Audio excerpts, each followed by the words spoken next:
Hello and welcome to Jill HB and Friends. I'm Jill Harvey Bush, and in this episode, I'm really continuing with my theme of sustainability and natural products, and again, particularly wool. I've started to get very interested in what we can do with wool. I've been following this company for a while on Instagram, and then when I'd spoken to Graham Hull with Wool Pots, I mentioned to him, have you seen that there is a company that is making sustainable rope out of wool? He very kindly said he knew Kate, who was the owner of the company, and would introduce me.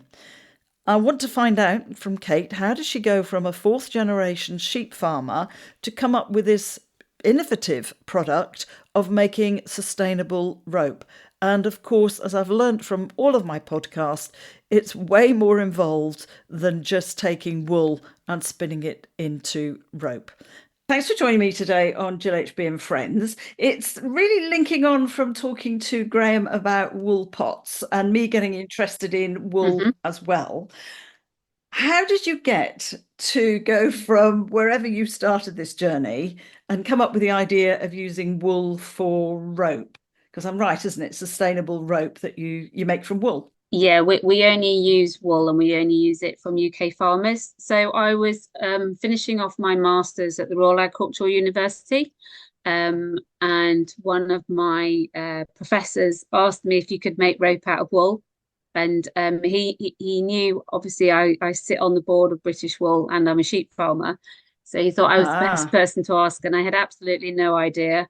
And but I guess I have quite a curious nature, and started to look into it, and realized there was no real commercial way of buying it at that time. And so I thought, well, I know, I get a wool check as a sheep farmer, so obviously not happy with what I get for my wool, and so we desperately needed innovation. So it then made sense to see if we could create an innovative product, I'm glad I'm not the only one that struggles with that word. um, yeah, yeah, that's it. If we could make an innovative product out of wool, that could be used large scale, So obviously, I found that were people making rope out of wool, and very much for the domestic market, hand cranked into beautiful Mm. products, but sitting within a sort of a smaller industry than what we really need to change the dial on UK Because it wool. is that, isn't it? It's scaling right up so that it then makes it worthwhile for farmers so they get the payback. I mean, this is really where I started to get involved in terms of gardening. And then I think it was on Country File, and I know you've been on recently, and I was like, oh, lady, such like that's who I'm talking about. And then hence mentioning it to Graham. And I started Uh-huh. looking with the gardening and being able to use it as a mulch, and it helps with the slugs and snails. Well, it's got the lanolin in it. And it was Graham that hence then coming across wool pots. And Graham suggested putting out to a local farmer because I thought, oh, yes, I'll, don't use Facebook that much, but did go onto the community group, and then heard the same story from the lovely farmer that we went and got some wool from about how she get absolutely Hmm. nothing. She answered and said, how much do you want? And she said, we've got bags and bags and Yeah. bags. So my husband and I went down to get some. And that's again when she explained, the black wool isn't very commercial. We get like nothing for that. I said, in which case I'll take the black wool. I'm more than happy to take the black wool. So you're a sheep farmer yourself, always been a farmer? Yeah, well, so I'm fourth generation farmer. My family farm in the Welland Valley. So we're in Northamptonshire, right by the River Welland. And when I finished my degree, my brother and I were both at home, and life took me to Yorkshire, and started working in more ancillary trades than Mhm. being on the farm. So I worked at Skipton Auction Mart, and then I worked in other industries like photography and coding, websites, all sorts of stuff. And but always had my sheep flock, and always was the spare labor for the farm. So that kept me in touch and fit, and but also gave me the opportunity to learn about other industries and how they work. And I work for entrepreneurs, and so I've honed many skills from those years away, when I wasn't sort of Mm. based on the farm. But the reason for doing my master's was so that I could get back to the farm. And as I say, the last few weeks of my master's, when I was asked by Professor David Main if you can make it, I was actually scoping out a PhD. And so I was going to do a PhD in business strategy. And then and then I was talking to David and I said, could I switch to wool rope? And they were very supportive at the RAU, and I am a funded PhD scholar. They're really supportive, and they've done loads to help me on my journey. And so it's really important that my PhD creates lots of R&D in this space, and then obviously setting up the company then makes it available, because to transition is very challenging. And one of the challenges is the industry want assurance. I think there's huge aspirations to use natural fiber.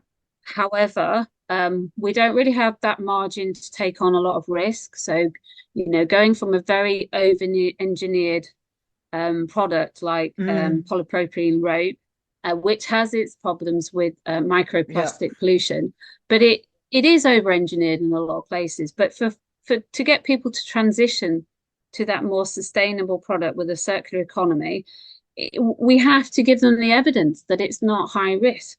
So we have to make it available. We have to tell them the strength of it, how long it's going to be deployable, and all this. So this is what we're up against at the moment with the company, is just providing the data to get industries to transition. And it's also, as well as you say, scaling up so that it becomes affordable. Obviously, when you're buying something that's been in production for years and years and years, more and more people use it, price comes down, you're coming in with something new that's sustainable, and it's convincing people that that's the right way to go. And I think microplastics is definitely coming up, isn't it, in people's kind of mindset. But then you look at cost and suddenly it goes back down again, is the way I look at it. Yeah, I mean, I believe here in West Yorkshire, we're globally unique. We have such a short supply chain. I literally buy raw wool from the British wool auction in Bradford, and it's scoured in Bradford. And there's only 2 scouring plants in the UK, and only two or three in Europe. Well, there's 3 in Europe, and so we're very lucky to have 2 on our scouring, doorstep. just for people but listening. I literally. So scouring is when the first treatment for wool, when you effectively wash it. So we take the lanolin out, and we take any muck and dirt and organic matter, because obviously wool collects all sorts of stuff. The sheep wear it for a year. There's everything as in I've there. discovered. And so that's the first thing. Yeah, that's it. I mean, if you think about it, if you wore your work clothes every single day for a year and then put them on the floor and left them in the corner of a shed, they're not going to get any better, are they? You've got, we have to get it into the depots, seal it to take the oxygen out so it stops degrading, and then get it into the supply chain as soon as possible.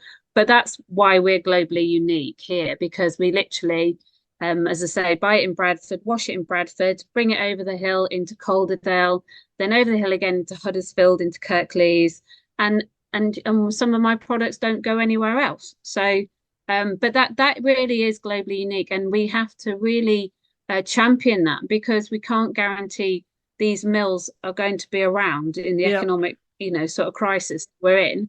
So it's very timely that we're doing this, but also because they're here and because they've been around for a long time, scaling up is not an issue. Just making sure that everything works. And I mean, where did you start then? When you say you got the challenge given to you, where on earth did you start in terms of, can I make rope? Can I make it sustainable? Because actually, if I'm right, from a little bit I've read, that you're actually using it kind of in the sea, so the aquaculture rather than agriculture. Would I be right? Yes, and that was a client of the RAU, that the RAU were doing R&D for a company, and that's where the question was posed, really. They wanted a natural fibre alternative for growing seaweed on, and preferably one that was UK based. We're starting to grow flax in the UK commercially, and we've started to get a supply chain and processing here in UK, which is excellent, because flax is cellulose, and whereas wool is protein. So I can see a big market for both of them. but a couple of years ago, we didn't really have that set up. And so in terms of the UK, we really had wool as a natural fibre in bulk. And if you look at protein, it's only really wool and silk. So you wouldn't Why really go to not? silk. And but but one thing that, and I did an academic paper on this. One thing is that there is so little research in this area of using wool rope, and not just wool rope in it as a product, but also in different industries. So that's really, I wrote this academic paper, and that's really where my PhD started from. But yeah, very much just networking, and then just asking questions. You know, I went to British Wool. They have an amazing marketing department, but you know, they've been going since 1940. So there's a lot of people that know a lot about wool. And so I was able to link up with those that know about wool, with those that know about making rope. Right. And then obviously, and then I got contacts with a brilliant company in Scotland called Green Sea Solutions. It's now called Atlantic Mariculture. And they just gave me a space to do research on their seaweed farm. Wow. So, you know, very much a lot of people just being very supportive and keen to see that, you know, the research. That helps all industries though, doesn't it? Because it's sustainable. Everybody's aware now of microplastics becoming a thing, and wanting to become more green. And I really do mean green rather than greenwashing. You know, again, you get this, oh, are we just being greenwashed by people, by companies, persuaded to buy it? It's a question that came up with regards to Graham's wool pots, actually, as to, well, how sustainable are they? Because, you know, you only use them once, and I know he's come up against it a lot. So therefore, you did the research there. How did you then take this to market and decide, okay, this is a viable product? I think so. In 2021, I had, because if you think about it, my knowledge of wool was as a sheep farmer. So literally, you know, we shear it once a year, and then I drop it off at the British Wool Depot. And that's really as far as my knowledge went. So I had to, in 2021, in the autumn, I had to learn about yarn manufacturing and processing of wool, all about combing mills and Oh, carding mills and the difference and all that. So learn all that. I had to understand about how you make rope, which is another whole subject in itself. And then I had to learn about seaweed farming, because I had absolutely no idea how you even grew seaweed, or, you know, what the time periods, how it works, how you anchor it. So really exciting to learn about all those three big industries, actually. And then the more I learned, the more I knew it was an opportunity for UK wool. And I think that it's just the right time to focus on UK wool. You know, so when I set the company up, you know, we are dedicated to UK farmers. And that's what's really you know, the mission to change the yeah. price of wool for farmers, but it's who I am as well. So yeah, it just, well, every day we just keep moving forward. Because then more people get to know about you. So, and it's not then Uh-huh. just rope that you're using in the kind of the seaweed industry, you're expanding it much further. Yeah, and so we're doing research in the braid that we make, and also we're starting to work with farmers groups on land restoration.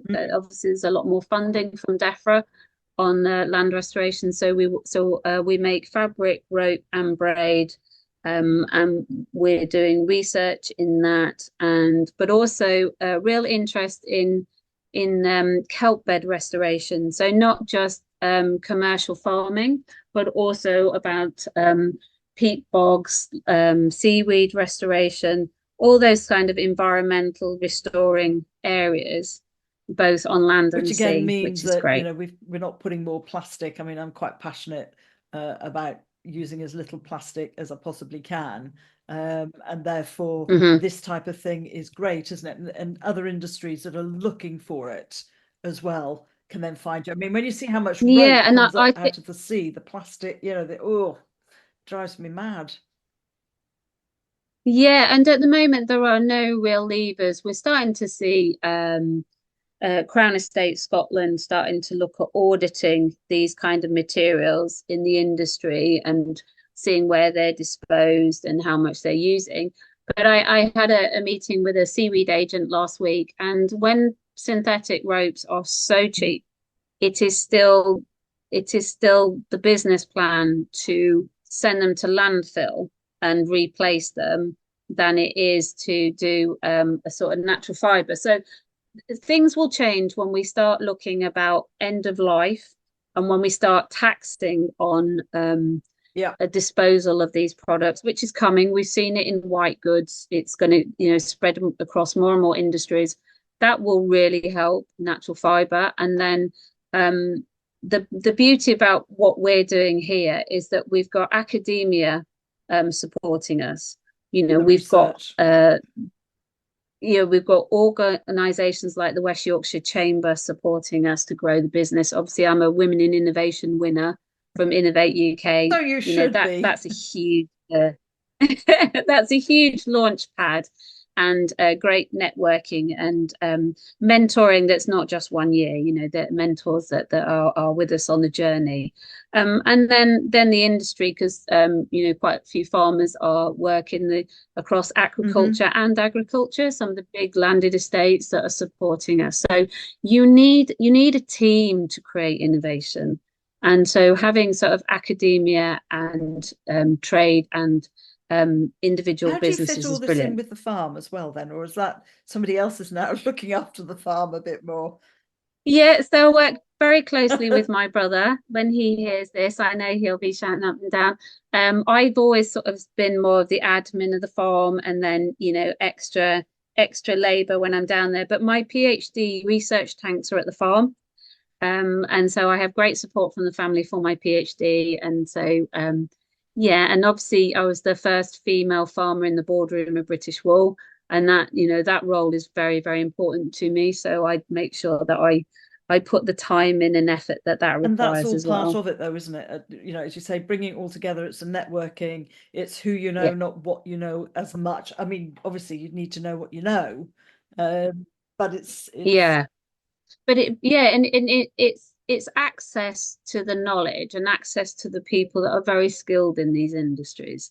We're very fortunate in the UK, but I don't think we're aware of how how much history we have in wool, how many our mills are all run by very skilled people using machines that have been around a long time, that maybe they don't teach those skills anymore, which I think that's another thing that dies out. Whereas if you're bringing it back, but I mean that's the other add-on, isn't it, from what you're doing, is that you're then kind of restarting industries in other areas, like in the mills, so that they then expand and grow and give people other jobs and so on.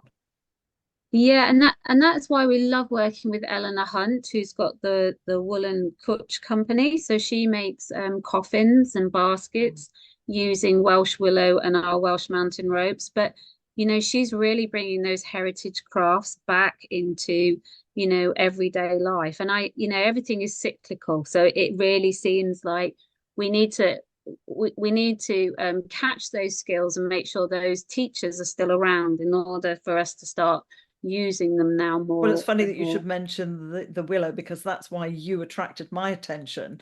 As I said, I saw you, and then I saw you on Instagram, and it kept popping up. So I started following it. Oh, this might be interesting. And that I've started willow weaving. I started before COVID. Then obviously COVID came, just out of my own pure interest, as I'm very much into those crafts. And I've decided I love willow weaving. In fact, this week I've just made my own willow soaking bath.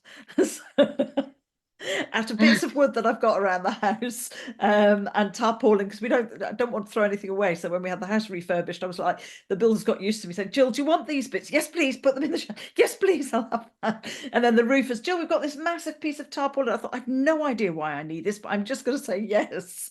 Well, I can highly recommend that you do interview Eleanor, because she is passionate about weaving, but also passionate about the farmers that live in her community. Okay, I'll take her name down and contact her. Then thinking about the weaving side of things, with the willow, I thought, oh, I wonder if I could actually incorporate, and that's, as you say, then you start to see, well, yes, you must be able to, because there are rope handles on things like coffins, etc. Yeah. So again, I'm looking, Hmm. thinking, well, if I can incorporate the natural product, even in a garden obelisk, we know I've made one of those recently, she says, but I'm very much a beginner, and thought there must be ways. And that's, as I say, when I came across your rope, and I said to myself, right, this is it. And then I saw you popped up on Countryfile. I thought, the universe is telling me something. I said, this is the Yeah, rope it I'm is. talking about. I need to look at this and see how I can incorporate that with everything in the garden, so it goes Mhm. full circle in terms of it goes Yeah. back into the garden.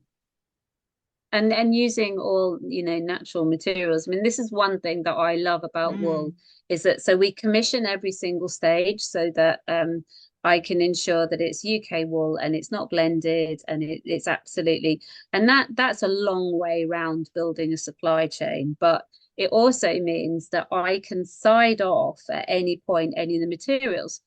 So like you use, if I've got some wool on the farm that isn't good enough quality, mm. really, but maybe the sheep has been poorly, and we know that if they have a temperature, it affects the quality Oh, of the wow. wool. It makes it thinner so it can snap, and so it's really important that we understand what wool we have. So if we have had a sheep who's been poorly and lost some of her wool, then we will then use that on the vegetable patch to stop slugs. But also I then use scoured washed wool, that can then go into pillows and Mm. cushions. And so we have absolutely no waste. So any yarn that even tiny cut-offs that say 10 centimeters long, they all go in a basket. No wool at all in the company goes in a bin. It will go in a basket, and then we will then either compost with it, or we will do something with it. And that, for me, having a business about a commodity that has no waste Fantastic. is amazing. Yeah. Yeah. So that's what excites me. And then I meet all these creative people that say, oh, you can do this with that, or can we buy some of Mm. this? Can we buy some of your tops? Can we buy some of your noils? Can we buy this? That's what I love about it, really, not just the end Well, it was the product. same as I say when I went down to pick up the wool from Helen the farmer, and we did pay her, and she was like, "No, no, no, I get pennies." And I said, "No, I bought a pack of alpaca wool. That's a mouthful. To go, as mulch, and I buy compost, and Mm. I'm happy to pay, manure from a cow, although with not a cow, a horse. Although we're very lucky, we've got one just on the lane by us, and she says, Chris says, oh, go and help yourself, so off I go with my wheelbarrow. And I was happy to pay her, because I said, no, I really, even if it's only to buy a little boy something, this is only fair that you get something. And she was like, this is more than we get for this blooming great big bag, Jill. And I said, I think Hmm. it's important, I wanted it, I'm happy to do that at exchange. And again, it's looking at those industries. I do another podcast with a lovely woodworker called Jamie, and he saves all his sawdust, and obviously all the bits that Hmm. he's doing with his students, etc. And he now makes briquettes, so he's gone quite into making briquettes for log burners. And then he's getting the coffee, so a bit like you, he's experimenting, and he has different batches, and he gets the coffee grinds from the little cafe where he works and says, can I have those? So he mixes that in, so he's now making little log burners and working out the complete With mix. Yeah, aroma. with the complete, he said, and that's what we should do as woodworkers, etc. We should Hmm. be using our waste and not just, getting rid of it. I did a little woodworking class here, and luckily Mark very nicely said, I said, could I take the sawdust? And he looked at me like I was on another planet. Sawdust? What do you want a bag of sawdust for? I said, it goes in my compost. It's amazing mixed in. Yeah. He said, really? He said, Yeah. people ask me for compost toilets, but he said, I didn't realize you could put it in. And I think that's it. It's knowledge, isn't it? Hence, Yeah. And I'm a big believer that there are four lenses to see value in. So you've got mm, environmental, you've got social, you've got economic, but you've also got purpose. You making that you're working with Willow gives you purpose, and a connection. And so I think what we need to focus on is change and not blame. We've spent a lot of time saying, well, why am I only getting this from my wool? Why is it? And so for me, the real opportunity is looking at change and seeing the wool through the four Mm. lenses, and maybe putting the economic lens just a little bit further down the list than the right at the top. Because at the moment, if you look at it purely through an economic lens, it's quite depressing, and it Mm. sort of puts you in a state of paralysis of not getting excited about the wool. If you put it third or fourth, I personally would put purpose Yeah. first. You know, and obviously we know that our sheep farmers have huge social value, especially like here on the Pennines. If there weren't sheep farmers, I wouldn't get out of the village in the bad weather, Yes. you know, because they clear the roads from within the village out, and we're not sat waiting for somebody else to come along and solve our problems. So huge social value, huge environmental value with our sheep and capturing carbon. And the more grass they eat, the more we've got a carbon sink all the time. And so that we need to focus on change, and not that wool check. Because if I just focused on my wool check day in and out, I actually wouldn't be motivated to Which change is why things. we need, and I'm going to try the word now, innovators. I can manage that one. We need innovators like you who have a go and say, can we do it? And then that sparks somebody like me to say, well, actually, I really want to keep it all natural. I'm very passionate about it. And can I use this and combine it with something else that I'm doing? And it just knocks on, doesn't it? And Mm-hmm. then that raises the whole awareness to people as to, oh, what are you doing with that? When I did a post Yeah, about braiding, trying to twist the wool, people were like, oh, she's at it again. What are you doing? And then, I made some great, very yeah, basic rope and full of lanolin and stuck it around my plants. I thought, oh, this working a treat. yeah. But there are many innovators, especially in the wool sector. So and things are starting to come to market. So I sit in a large bunch of really creative Mm. and innovative people that I then get to feed off. But what we have to ensure is, in terms of global textiles, wool is only 1%, which is absolutely scandalous. But that's global platform. And of that global 1%, UK wools are only 1% of that 1%. So that is a huge opportunity in terms of our market Mm. growth, but also we have to ensure that these innovations, especially the ones that are born out of the UK, stay in the UK, but also they're using UK wool. Because if you think about where we sit in terms of volume around the Mm. world, we can lose that opportunity for our UK Very farmers quickly. if we just import Mm. wool very quickly. And so that's why it's essential for us that we have eyes of sight the whole time on the wool, because it would really take away the opportunity for UK farmers if we imported wool for our But in the innovation. same way, then that's increasing the carbon footprint, isn't it? Because if you're, Mm. then you start looking, well, hang on, if we're looking at this, it might say that it's green, but if it's coming from the other side of the world, then how green is it? Mm-hmm. And the time that it takes to get Yeah. to you as well. You don't have that kind of quality control on it, do you? Yeah, and we have two scouring plants here in West Yorkshire, but if we didn't have either of them, the only way I could process the wools that I use is to send it to China. Because there is only one other scouring plant in Eastern Europe, and they can't process the wools that I use. So I would then have to send it to China and hope that I got my wool back. It just would not make the company feasible. So yeah, it is absolutely essential that everything that we've got, we keep. I love it. Else I don't have a company anymore. So it's quite keen for them to still be here. And that is why we're part of the British Wool Licensee Scheme, the logo that says 100% UK, because that's externally audited by a third party, so not by British Wool. And that they look at my supply chain, and that's why I get that logo to say that it's all UK wool. That is absolutely essential, because we know consumers want to invest in Yeah. UK farmers. We know they want transparency of the supply chain and of the product that they're buying. And that licensee logo gives them the confidence to buy um, my products. And so that's Because essential there's so really many for different us. ways we get fooled as consumers about things being British. Where it's no, it's Hmm. packed in Britain, or it's, you know, it's not actually made here and created here.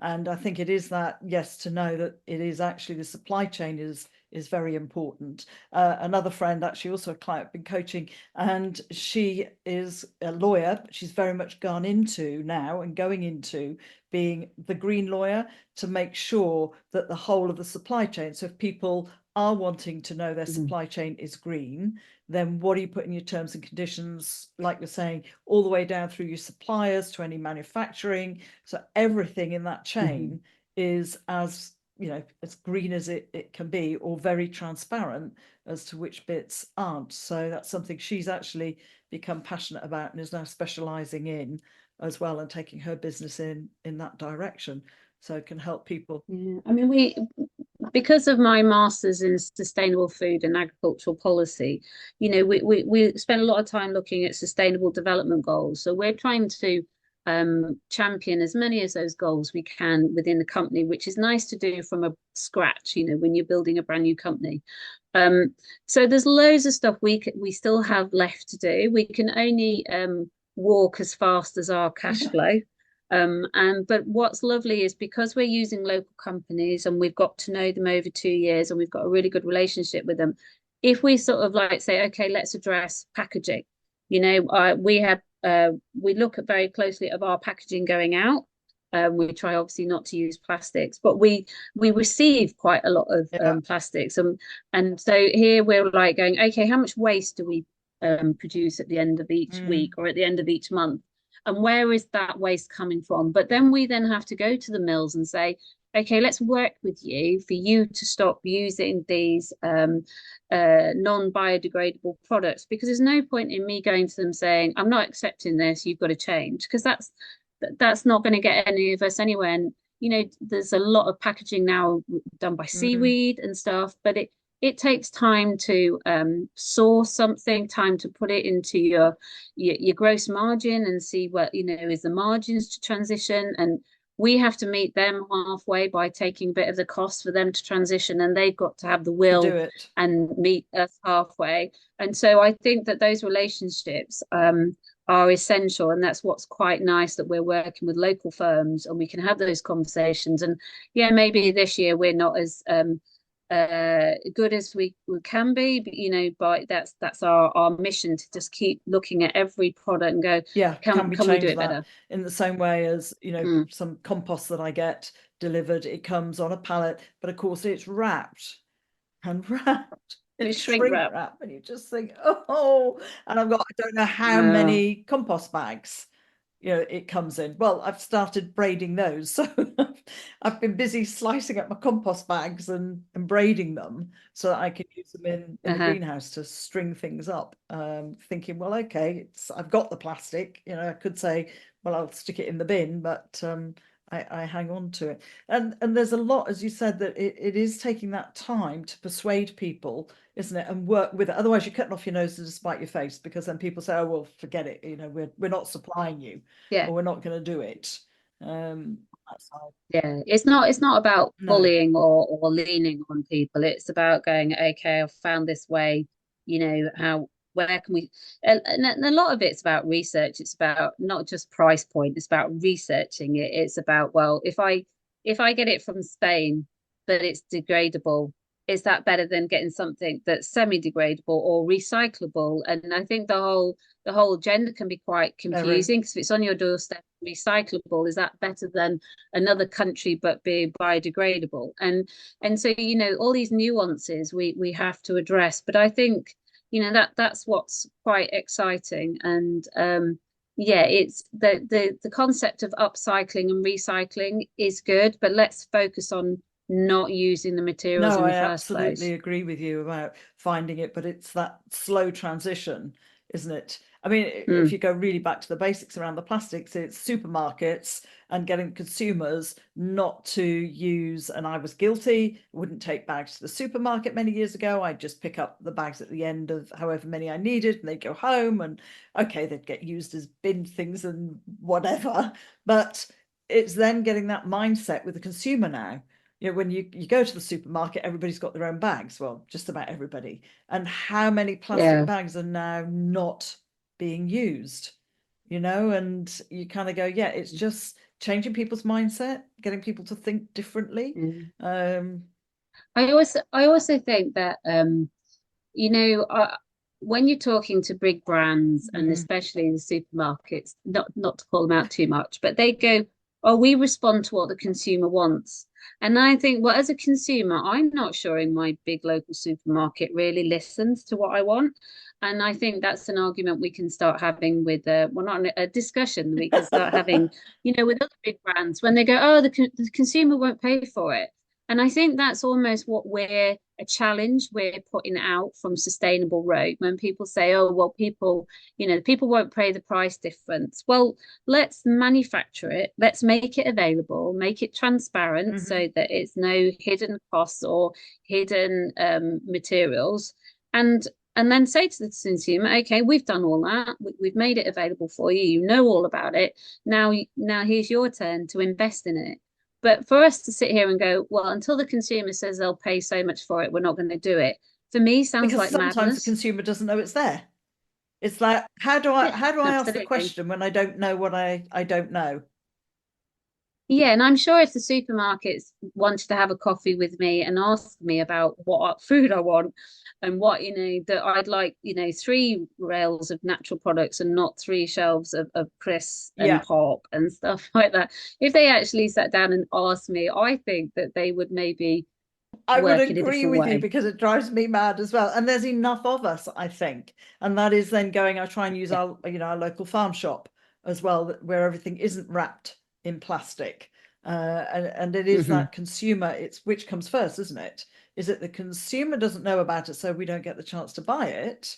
And therefore the argument from the shops are, well, the consumer doesn't want it. Well, how do you know if you don't stock it and give us chance Yeah. to buy it?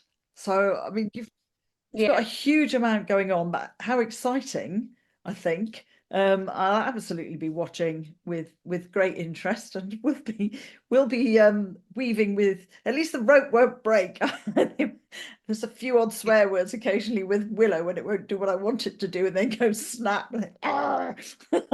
Yeah. And what I love about working with the wool rope is that you don't need to wear gloves. We'll be meting out hundreds and hundreds of meters, moving coils around and stuff, and there's just no calluses on your Wow. hand, there's no hard patches.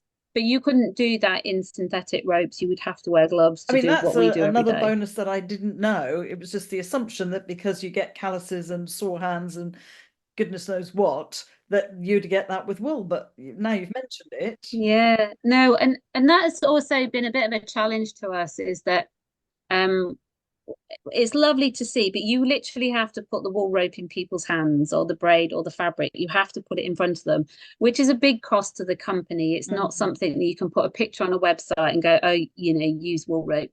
And when we do shows like Yarndale and when we do the agricultural shows and people, it's lovely. It sounds weird, and they go, "Wow, it's rope made out of wool." You always sort of like go, Yes. "Yeah, it is," but you can see in their face. And I remember right in the early days, I showed the wool rope to a group of farmers, and I had to do this presentation. And I was so nervous, I was just busy thinking about what I had to say in the right time and all this sort of stuff.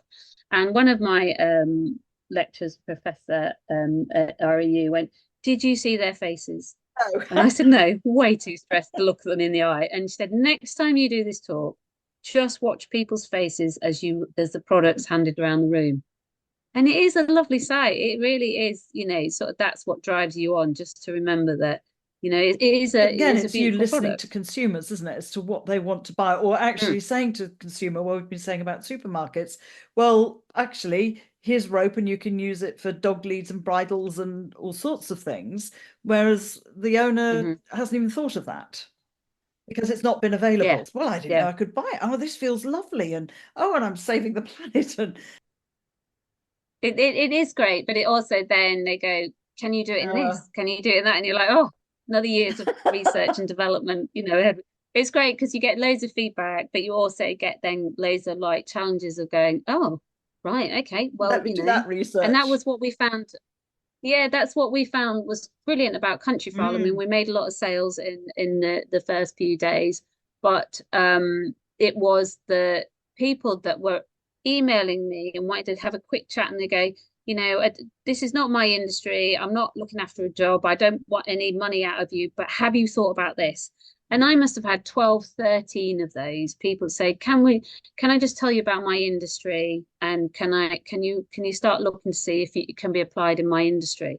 And that was a take home from Countryfile I didn't think That of, that I people had wasn't suddenly expecting. thought industries again that you don't know about particularly, because if you're not in the Hmm. industry, you don't realize where people use things, but then see a No. program like Countryfile and go, oh, actually, I wonder if we could use that to Yeah. do X, Y, and Z, and that would be better, and we want to do it. I mean, that's a huge plus.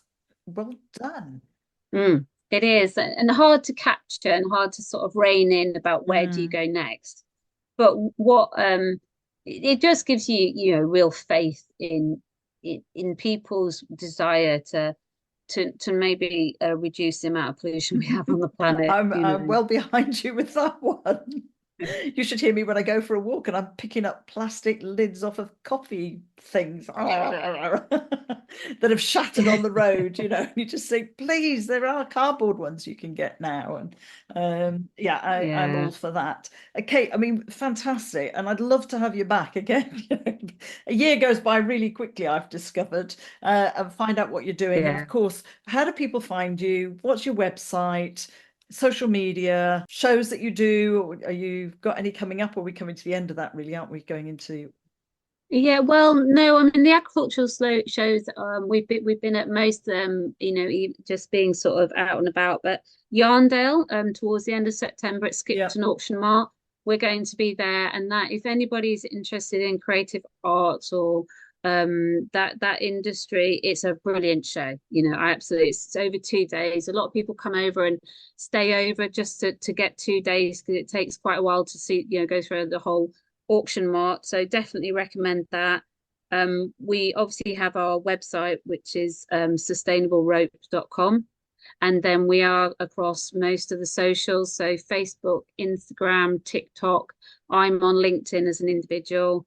But you can also see our products on the British Wool e-commerce right. site. And also, if you go there as well, you'll see other Brilliant, because innovators I in think wool. you've been selling, somebody's been making jackets, who I think I saw, was that right?